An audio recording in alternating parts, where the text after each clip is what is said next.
Welcome to the Jeremy Mullins podcast, where we take a deep dive into different educational topics to help you optimize your life. I'm Jeremy, your host, and I'm here tonight. I'm not going to say it with the wiener dog and Reno and Brenton. He's 31 pounds now, not 32. We're doing well. Oh, he's dropped a pound? He dropped a pound. Been taking the nutrition advice to heart. And by his advice, I mean I just don't force feed him anymore. So for those that are watching on YouTube, you can see what we're talking about. For those that are just listening, you're driving in your car, you're going for a walk, you're going for a run. Jeff has his wiener dog that's 31 pounds, and he is a little chunker. It happens. But that's okay. It reminds me of having the bulldogs, man. They do not. And I think the wiener dogs are the same way. Like, they don't have a shut off for food, right? Like, No, he whines 24/7. He wants food. He'll eat himself to death. Yes. Was that meatball? So meatball, like same way with English bulldogs, they would just eat and eat and eat. And it's so different with the German Shepherd because we'll put her food out and like it'll sit there half the day. And it's like, you okay? So I guess and you learn this, I guess certain dogs don't have that like quote unquote shut off. They'll just eat and eat and eat. And then some kind of naturally are able to like, manage their food intake. So I would classify myself probably as a bulldog or a wiener dog because, like, there's certain foods you put in, I'm just going to continue to eat, right? Hey, like, I will give you props. This morning, you had a lot of food and you didn't eat it all. Thank you. I didn't know what I wanted. Everything looked good. It was good. I had potatoes. I had eggs. What else did I have? They didn't have any bacon. I had sausage. Peanut butter. And then I got peanut butter and bananas. And then I got peanut butter and oatmeal with nuts on it.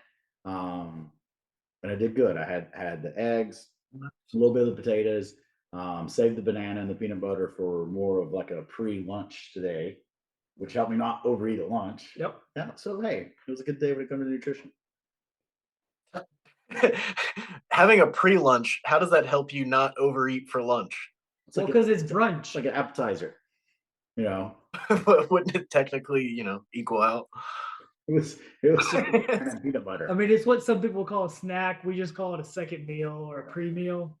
It's an appetizer. Yeah. I picture like 5 packets of peanut butter and a whole banana is already 450 calories. So. Well, it is what, probably 2? Those are probably a tablespoon a piece. I think those are a tablespoon a piece because it's pre-measured. Yeah. So two tablespoons and a banana. I mean, you're talking 300 calories. But lunch was basically lunch was it wasn't quinoa, it was couscous. Couscous. One of my favorites. So it's probably half a thing of couscous and then 9 to 10 ounces of chicken breast. Can you say that again? No, my best couscous. Couscous. We had a lemon grilled chicken. Sounded like Gronk on Emperor's New Groove. Listen, I'm from McDowell County, West Virginia. Okay, we had pinto beans and potatoes. Couscous wasn't even a thing. You didn't even know that. Where did you put that? Like quinoa was not a thing. I just found out refried beans was mashed pinto beans like last week. All right, interesting. Not for just because I'm a dietitian, I can't pronounce all these foods that's out there or know what they are. All right, it's fair enough. So proteins, fats, and carbohydrates. Yes, and how to manipulate them to produce results. Let's just stick in that lane. Speaking of lanes, we are on our second episode. Hopefully, we can get through the entire sleep readiness tonight, which is kind of neat because we've talked about this. And if you're new to the show, both Reno and Abshire and myself, we're all three in the Kentucky Army National Guard, and we've worked within our H2F program. And what's neat, we've talked about this on the backside of building our course. We're like, man, we need to put more sleep education in. It's really just simple and to the point and direct. But even here in reading the FM-22, like it's a short chapter. It's very short. It is like, hey, here is your stages of sleep. Here's how much you need. Here's your sleep hygiene. Here's some ways that you can combat like schedules and some ideas. And that's kind of it. Right. So, this is going to be one more episode and we'll wrap up the sleep. But as I was talking about in the other episode, this is the one thing that I think most people can do to improve their overall wellness. And, I didn't mention this last time, but I see this a lot in my fat loss clients that like if nutrition's pretty good and on point and exercise is good and they're not like producing results, first of all, I start looking at like, okay, is this a hormonal issue? Like is something going on from that aspect? But a lot of times it comes down to they're just not sleeping good. So they're not recovering. from the workouts. They're not dropping body fat because cortisol levels have increased, which could increase the insulin sensitivity. So they're not losing the belly fat. Like sleep matters. And if it's the one thing that we could put into that capsule, and sell, I would. Because then I'd be living on some island somewhere. I think there'd be a lot of people living on islands. You could live on Greenland soon. Maybe. We saw a funny meme on that, but we won't go down that rabbit hole. All right, let's go into it. I want to, before we get into the reading, let's just do our kind of thing that we teach into our courses, like on sleep hygiene, like the big takeaways. So Abshire, what is one of the sleep hygiene that you think is biggest or most important for someone to start as far as getting a good night's rest?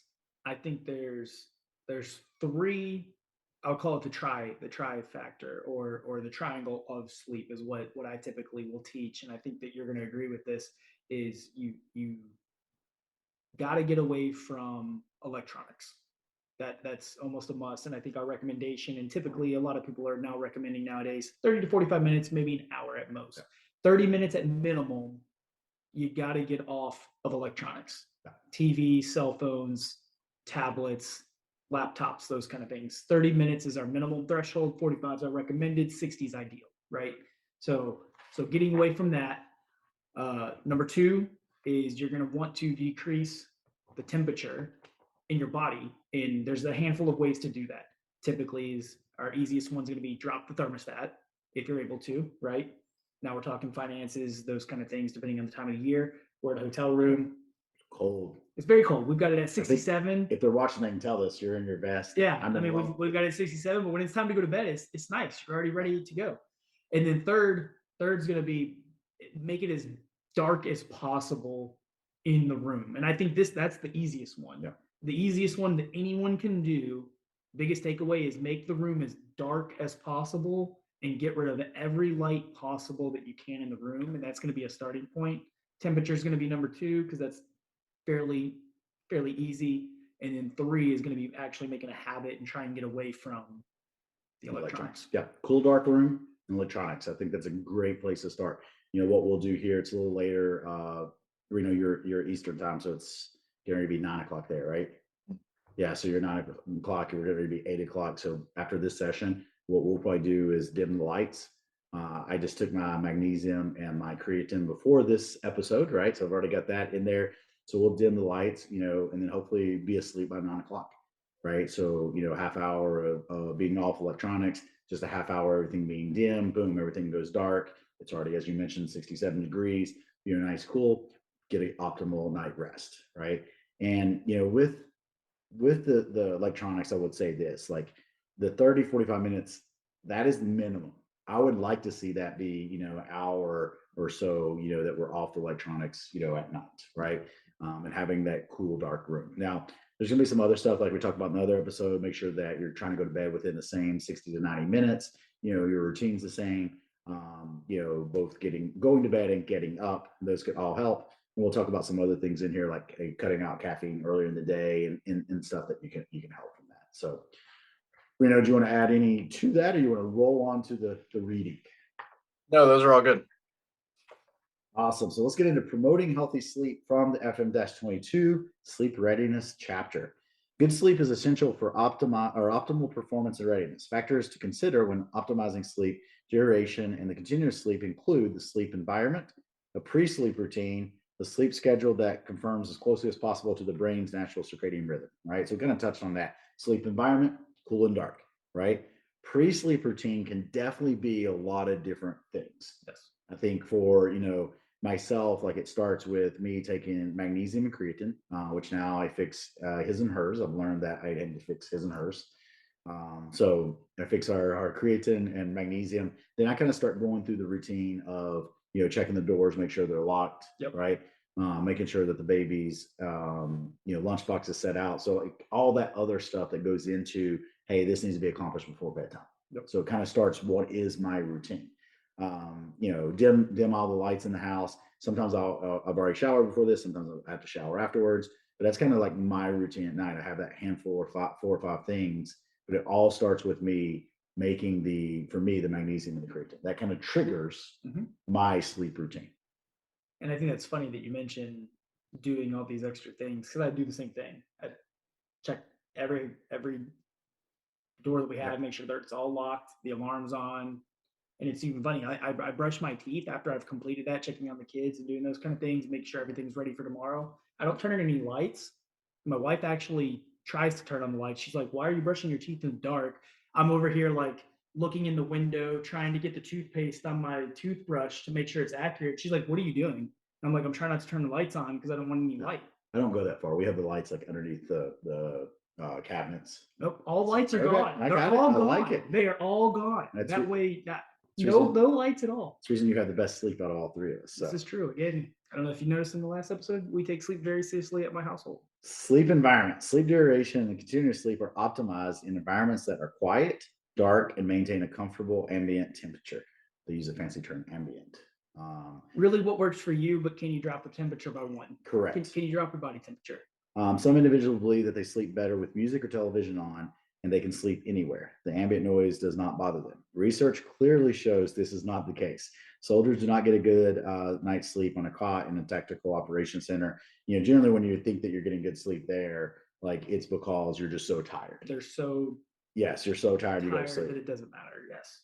The other thing I see with a lot of people I work with is like, well, Jeremy, sleep with the TV on. Remember, your body is meant to get up when it sees light, and you have light sensors in your body. That's how we produce our vitamin D, right? Sunlight, and your body produces vitamin D because you have these light receptors that are in your skin. So even when the television is on, it might not wake you up, but it's going to keep you out of that deep sleep and that REM sleep stage. So that's where you're getting just light sleep, right? You're asleep 100%. So having the TV on is not going to wake you up. It's going to prevent you from getting into those recovery stages. So making sure that, once again, completely dark room is optimal, for that environment. Although sleepers are not aware of, environmental sounds can cause brief arousals, and spending time out of the deep and the REM sleep. So that's what we're talking about, like hearing something or lights are on. You might not wake you up. You're just not getting that quality of sleep. Likewise, bright lights, excessive hot or cold environments can disrupt continuous sleep and the quality of sleep. So I think of that as like if you ever went camping in the summer and it's really hot, it's really hard to sleep. Yep. Vice versa, if you go camping and it's super cold, it's tough to sleep unless you have like the right gear. And then you're cold, you sleep really good because once again, it's that slight cooler temperature, allowing the body temperature to drop, getting into your deep sleep. And I think that you bring up a great point, especially with cold temperature. There's a very fine line of your body temperature dropping and it being too cold. Yes. Because then your body will wake up. Yeah. If your, say, temperature is normally at 70 degrees, you listen to this and you're like, hey, they said that we need to drop the temperature, and you drop it to 65. That may be a little drastic. Yeah, I would start with small, increments in the dropping. And then once again, for most of us, what does your significant other want, right? Yes. Don't just go and drop that thermostat because you might be waking up for other reasons. The good thing is, I bought my wife, Santa brought the wife no, I think it was from us. It was from us and the boys. I was about to say, you shouldn't bring your wife anything. She got a heated blanket for Christmas. It was great because we could drop the temperature a little bit more, especially right now. It's already 5 degrees outside. You don't got to drop the house temperature too much. Just maintain it at that point. All right, pre-sleep routine. Sleep is, or stress is incapable with sleep. Pre-sleep routines that promote winding down, such as listening to music, reading, taking a warm bath or shower 36 minutes prior to bedtime, tend to facilitate transition to sleep. And I know a lot of people say we'll take cold showers because that helps drop the body temperature. But generally, if you drop your temperature in your house, you take a warm shower, you get out into the cool temperature, the body drops anyway. So if you like to take a warm shower and it feels good to you and it winds you down, take a warm shower. It doesn't have to be a cold shower, right? I've seen that a lot, like online, do cold showers, before bed. You don't have to, because once again, you drop that temperature, take the warm shower, that relaxes you, get into the cooler, that body temperature will drop. What I'd like to caveat off of that is you've got to test this out, right? Each individual is a little bit different. Yes. You don't want to say you can't drop the temperature in the house, right? But you know that a cold temperature is going to be good to drop your body temperature. But maybe you have something very important the next day. It may actually wake you up and energize you to where you're not able to go to sleep. So don't test this on a day that you have something very important the next day, or you need to get some sleep, right? However, on the flip side of that, it's saying that we need a warm shower. This goes back to us talking about a deep sleep. In order for your body to recover and get into those deep sleep, you've got to have some blood flow, and warming the body helps the blood flow manipulate itself to be able to recover those pieces. So there's two different ways to look at that. And it really goes up to the individual and the listener, is what works for you. Maybe you need to try a few things out. Maybe you had a hard workout, that you need some more deep sleep. So maybe a warm shower is going to work for you. Or maybe you're not able to drop your body temperature. So maybe taking a cold shower and then going to bed is going to work for you. Well, and I think a key word there was soothing music, because what might be soothing to me might not be soothing someone else. And the other thing is like, what are you reading? Yep. And what I mean by that is like, are you reading a war book? Or are you reading something that's getting you fired up? Like those are all Heart things. rate's rolling. Yeah, those are all things to take into consideration too. Like everybody's pre-sleep routine is going to look a little bit different. Find out what works for you. And as we mentioned on the other podcast, this is where I do recommend like the Whoop, or something you can really measure and track this sleep routine and see what is working for yourself. A couple of things that's, in here it says, don't do activities such as watching television, playing video games, Fortnite, as Reno would say, chatting online, and similar interesting or engaging activities tend to arouse the brain and therefore delay sleep onset. The reduction that these activities reduce the amount of sleep retained and should be avoided during pre-sleep and wind down periods. Tobacco product is not useful, and I think smoking rates have went down a lot, but I think it's still important to talk about here. Stimulating nicotine tells the body to get active, while it increases heart rate and alertness. So something to take into consideration there for your pre-sleep routine. One, I think that, again, this goes back to the individual, right?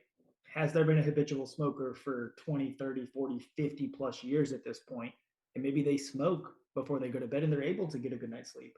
Their body is adapted to that. However, chances are that individual probably doesn't have a Whoop, and we're not tracking it efficiently. They may still be sleeping that 7 to 9 hours, or not getting enough deep REM because the nicotine is increasing the heart rate and everything else. So it'd be something to just look out for yourself. And not in here, but I would add magnesium into the nighttime routine. I think magnesium is a supplement that everyone can benefit from.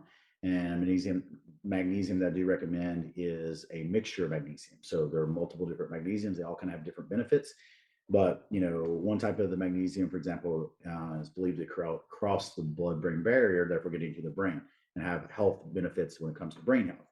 And also cardiovascular health, also helps the muscles relax. So magnesium is something I recommend to take, roughly 400 milligrams. And once again, it's going to be different for each person at night, but I like it for aiding in the sleep abilities.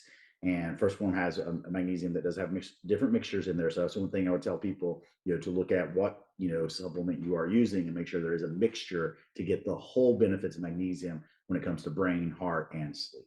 So just something I would add to the sleep routine from that standpoint.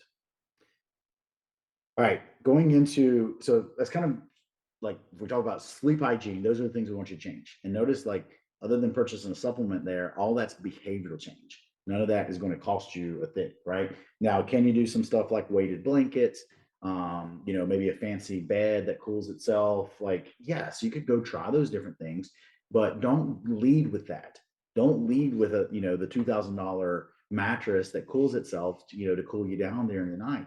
If you're going to stay on your phone and watch TV, until you go to bed, right? So, work on these sleep hygiene techniques first, then look at some of this other stuff, whether it be what type of music you're playing with the white noise. I know there's people like, well, what about this wave of music or that wave of music? I'm like, I don't know. I'm not that well versed in white wave. Well, I think that, and I'm glad you brought that up, because having a newborn, I wouldn't say but we've really dove into some of the needs, and we've always had a sound machine for all three of our kids, and really diving into the psychological piece and some of the sleep studies is white noise for infants and youth. When the brain is developing, white noise is actually not allowing them to get into REM sleep. And now we're not going to put a Whoop on my 6-month-old to test. Wrap it around. But that would be really cool. That might be a test that we will do. However, we have not done that with any of our children, and I don't think this has been a good study, but most people that have done studies on sleep with children and adolescents is that white noise is actually prolong them from getting into that cycle for a long period of time, where brown and purple noise has actually been more soothing for that. However, it goes back to the individual, and especially these listeners. Obviously, we're not speaking to 6 months old at this point, but picking what works for you. And if you're able to get a Whoop or a Garmin, whatever works for you, right? And you're able to test that theory out, you just got to find what works for you in that point.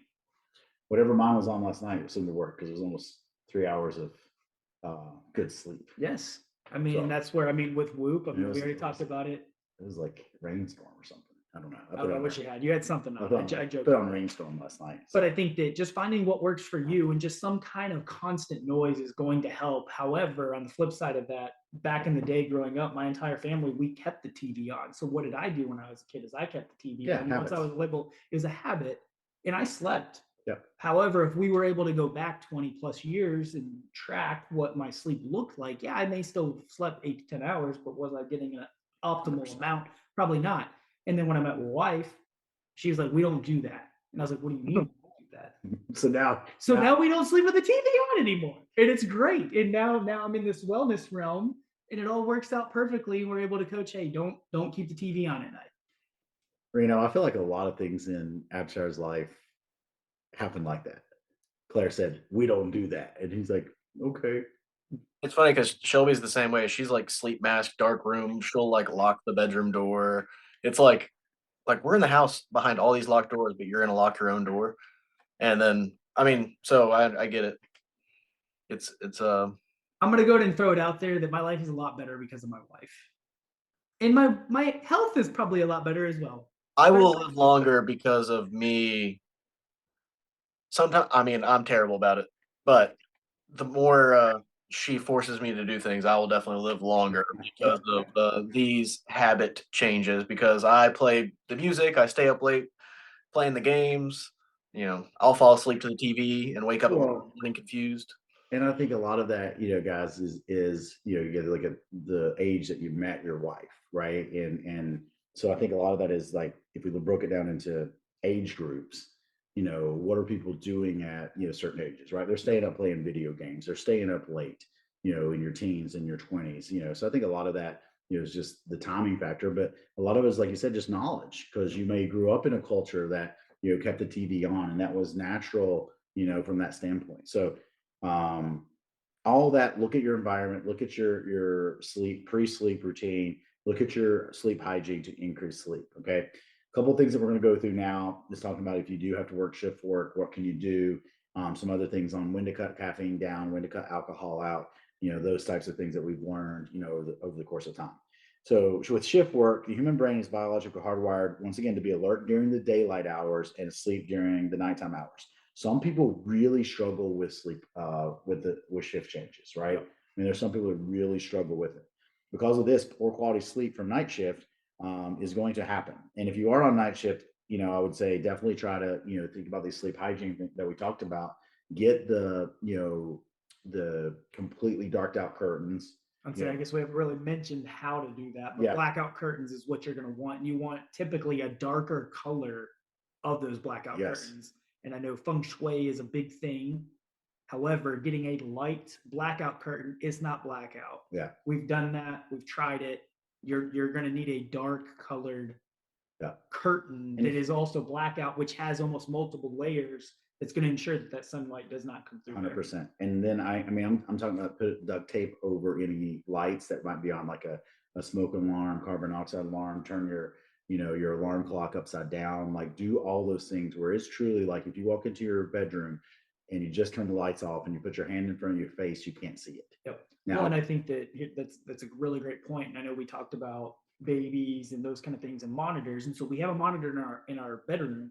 However, before we go to bed, we put something over it and it covers that light. So all we have is the sound from their sound machines coming through to ours. So we're multi-purposing, being efficient. We're using their sound machines for our sound machines. Saving on power and everything. Exactly.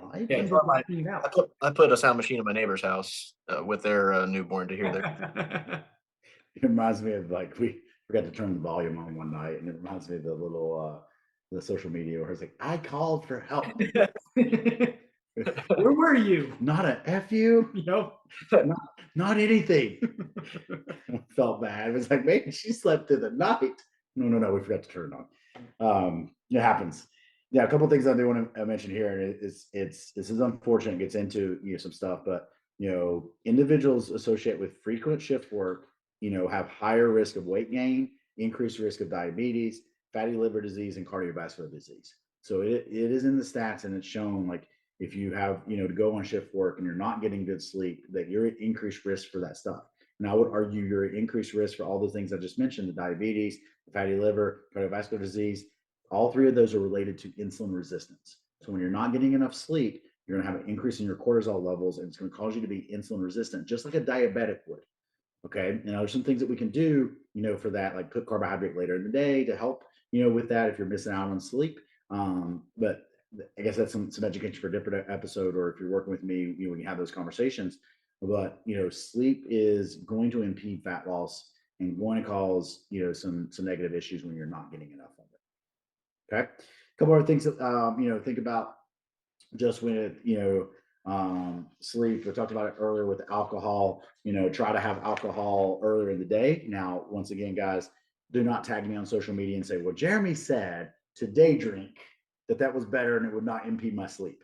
That is not what I'm saying. I'm saying to drink a little earlier if you choose to drink versus having it as a nightcap. Okay. And then once again, after a certain amount of alcohol drinks, it's going to impede your sleep no matter what. Right. So really keeping it in, what I call that 1 to 2 drinks, where you get, the benefit of relaxation, the benefit of, having a drink without having the negative consequences that come with an abundance of alcohol. Okay. Exercise is also something you could, consider, right? Because if you train super hard, high intensity exercise, it may impede your sleep. Yep. And we got, from the book, regular moderate physical activity facilitates nighttime sleep. So regular exercise, especially during the day, is going to promote a deeper sleep and more restorative sleep. However, high intensity exercise immediately prior to bedtime can interfere with sleep for some individuals, especially if the exercise is to exhaustion, producing psychological stress in response. So just remember that. Maybe not do a lot of high intensity exercise before bedtime. Now, walk around your neighborhood, taking the dog for a walk, totally different story. Not going to impede the sleep, but a high intensity exercise could. I'm going to have 2 points with that, and I'm going to go back to the magnesium piece on this too. Okay. Let's start with magnesium. We talked about the supplementation. However, there are foods that naturally have magnesium in them that we can add to our diet or eating with dinner or nighttime caps, those things that will naturally give you magnesium if you're not able to get a supplementation. Pretty much dark leafy greens are going to be a great source. Salmon will typically have, depending on where you're buying the salmon, wild caught will have some of that naturally in there. And there's other foods that you can look up to naturally get some magnesium in there. However, we're talking intensity here, and with sleep in general, sometimes the time that you may work out, just like timing with food or with alcohol or any other things, could affect your sleep. Maybe going back to the shift work, maybe working out at night may affect your sleep because your heart rate may never be able to come down. Or on the flip side of that, if we're deficient in magnesium consumption, your body, depending on what you're doing, say you're just now on your journey and you're adding walking and you just haven't walked 30 to 45 minutes, or you haven't moved 5,000 to 6,000 steps in a day naturally, your body may be cramping up. And there's a handful of different vitamins, minerals that you could look at. However, in the past couple of months, I've really been diving deep in magnesium, and you and I joked about this. I've really doubled up on magnesium myself in what I'm asking my clients and athletes to do, especially my athletes. There's a lot of them that are cramping up and they just don't have any magnesium in their system at all. Most multivitamins don't have magnesium in there, or it's bare minimal, very small amount. So just adding a little bit into our diet naturally is going to help us with cramping or some kind of muscle fatigue, or what we talked about with the body composition piece is bone density. Keeping that bone density, we're not able to chip away with that. So making sure that we're able to protect ourselves long term is really what you have to look at. And again, it goes back to everybody's different. Depending on where you are in your journey, these are just some small things that you can make that can potentially be a long-term effect of your life and helping you. A couple of things, the diet, as you mentioned, some foods can tax the stomach. So eating high fat, fried, spicy foods can interact or affect your sleep negatively. Yep. So maybe having something small like a Greek yogurt, with some crackers or Greek yogurt and some nuts, something like that would be, or a protein shake would not affect. So some people will do that. So once again, individual based, but stay away from maybe the high fat, large fried, spicy foods, because that can impact your sleep. Alcohol, straight out of the book without reading the alcohol, although alcohol can increase drowsiness and can facilitate sleep onset, it lightens and disrupts sleep as the body metabolizes it during the night. The body metabolizes alcohol at a rate of about 1 ounce per hour. Therefore, to avoid negative effects of alcohol in sleep, soldiers should consume no more than one drink 1 hour before bedtime, no more than two drinks 2 hours before bedtime, and so on and so forth. So, once again, like I still think that's too close to bedtime. One, I think it goes back to one of your greatest analogies, good, better, best, right? Correct. Like that's good. Yeah. Because that's our timing effect. However, what's better? Yeah. So, once again, going back to like if you choose to drink, have it as early as possible, versus as a nightcap. That would be my recommendation to it. And for me, what I've seen, if I'm grilling food, fixing dinner, if I can have that bourbon with that, as I'm fixing dinner and then eat dinner, 6:30, time frame, then go to bed, 8:39, like perfect sleep, green the next day, no impacts. Yep. So, and I think that it also with alcohol, this doesn't mean a blackout or memory loss sleep. Yeah, like we have clients or athletes that we talk to like, well, I had 10 to 12 drinks and I slept for 12 hours and it was amazing. I'm like, do you even know when you went to bed? Yeah. Or did we track your sleep? Like, no, Whoop was off. We missed. Yeah. But let's caveat, this is written for military personnel. So they're telling you, I would like to think they're in a room and like, well, we got to tell them this. Like, well, we can't say you need to start have your drink at 5 or 6 because they're just not. You're still on duty, right? Yes. Or whatever. Like, if they're having 10 beers at 10 p.m., they're not going to tell you like, okay, have 2 at 6. No one's going to listen. They'll be like, okay, just have a little bit less or whatever. Well, and generally speaking, military population, we know that alcohol is consumed. Right. Like that's what I was going to say. We're not going to try to shy away that people are not consuming alcohol, right? Yeah. I think it's what's the timing effect. And yes, you make a great point, Reno, that yes, we're not going to tell soldiers to drink at 5 or 6 p.m. because they may still be on duty in uniform, and we know that that is not allowed, and no one in uniform should be drinking during duty. Well, and Reno doesn't drink. My best friend's a recovering alcoholic. Guys, like when you look at alcohol, I'll be the first one to say, like, it's just like, the first marathon, ran, or I can't remember his first marathon, or we've talked about this before. They basically consumed rat poison, right? Because it had a eugenic effect for a positive thing. Well, a small amount of alcohol could have a positive effect on different things, whether it's decreased stress, whether it's a lightened mood, whether it is things. But at a certain point, it is a poison. I want people, to understand that, right? But in the light of what I'm educating is, if you choose to have drinks, that is your choice. The earlier that you have them and giving your body the time to metabolize them, it's not going to affect your sleep. And if you're 21 or older. And if you're 21 or older. Yes, my lawyer said that I need to say that. Yes, legal age in America. And that the podcast is for educational purposes only. We are not here to diagnose, treat any medical conditions. We are not a healthcare professional in the alcoholic realm. That is true. According to the military, I am a healthcare professional. I don't know how. Oh, well, it's because I was on COVID orders. You were a wellness coordinator, weren't you? What? No, I don't know. But if you go into any of my military stuff, I am a healthcare provider. Yeah. And my wife's ID card says healthcare provider spouse. Nice. Ooh, healthcare provider you are. The last thing I want to say to this, before we can joke or do whatever, and hey, speaking of healthcare providers, if there is some issues with sleep, and I'm thinking like sleep apnea, I'm thinking about, really having sleep problems, like that is where you're going to go see, a doctor that is going to specialize in that, right? Maybe have a sleep apnea test done, look at, whether it be medication or stuff, that goes beyond the scope of sleep hygiene and putting these things into practice. Okay. So once again, want to make sure that like if there is some issues that has reached that level, then consider looking at a medical professional, MD, doctor, to see what is going on and what are the options for that. One, I think that's a great point too, that a lot of soldiers have been diagnosed with sleep apnea and we're able to get the sleep studies done. So if you have not, and you're in the service and you feel like you're having issues or your spouse is letting you know that you have issues, or maybe a friend with sleeping, those kind of things, those are some things that you can talk to as your provider or a VA rep, and you could potentially get a sleep study completed to be able to help you look at some of those things uh, to make sure that we're able to breathe and do other things during sleep that we need to do and help some of these cycles out.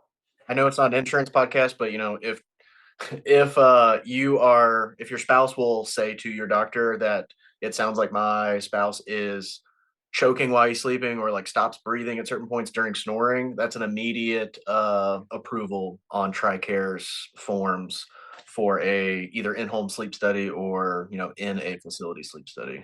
So Yeah, but I mean, and even if you're not in uniform or in the service and you're looking at that and you feel like you have that, there's no reason why we kind of talked about with the DEXA or the body composition test. Like you can go get these studies done, and whether insurance is able to cover it or you're wanting to do this on your own, this is just a great information to potentially help you figure out what may be bothering you or rendering you right with sleep Yeah, to and be able to help you get better. well, and once again, for the listener, hey, this series is not just about the soldier.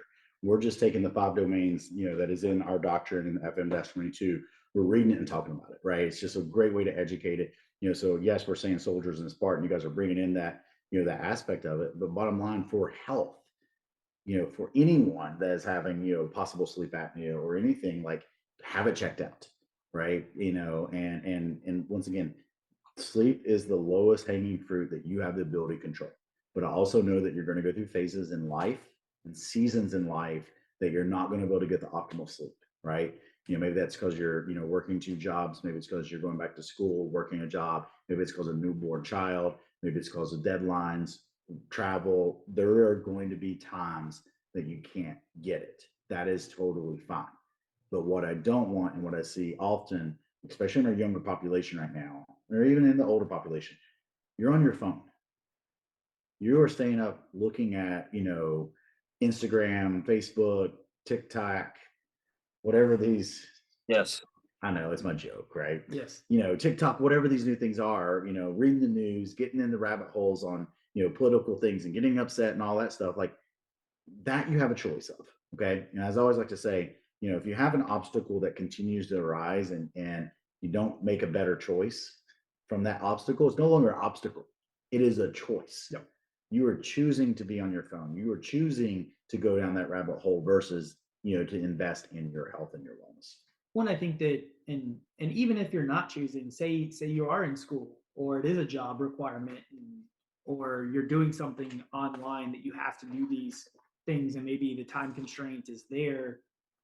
Hopefully, it's a short term, or try to prioritize it to only be a short term thing, to where it doesn't affect you long term, to be able to keep that routine and be able to make the positive change for yourself. Awesome. All right, guys and gals, thank you for listening. Keep chasing your goals this year. We hope everyone's year is off to a great start, and we will see you guys next time. see you.